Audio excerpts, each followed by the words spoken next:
Pak Denny, kemudian tentang ISIS, 2 item.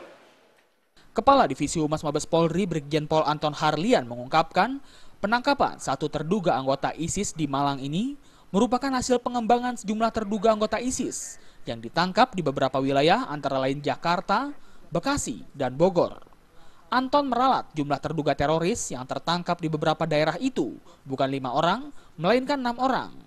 Dari 6 orang itu, 4 diantaranya diduga kuat terlibat mendanai pemberangkatan warga negara Indonesia untuk berperang di Suriah.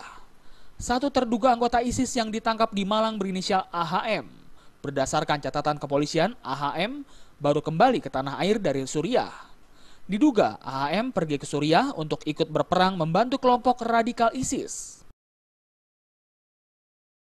Laporan resmi belum didapat, tetapi memang ada operasi di daerah Jawa Timur sehubungan dari pengembangan yang 6 ini juga. 6 kan yang diambil itu 6 orang kemarin itu, tetapi yang diduga ada keterlibatan adalah 4 orang.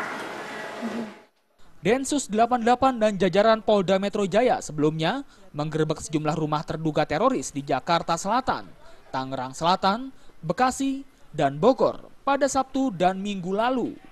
Mereka yang ditangkap saat penggerebekan diyakini berperan menyebarkan paham ISIS. Mereka disebut menyandang dana, melatih WNI sebagai simpatisan ISIS, hingga mengunggah video pelatihan anak-anak oleh ISIS di laman YouTube. Mereka juga berperan memberangkatkan 37 WNI ke Turki. Dari Jakarta, Henry Fajaryadi melaporkan.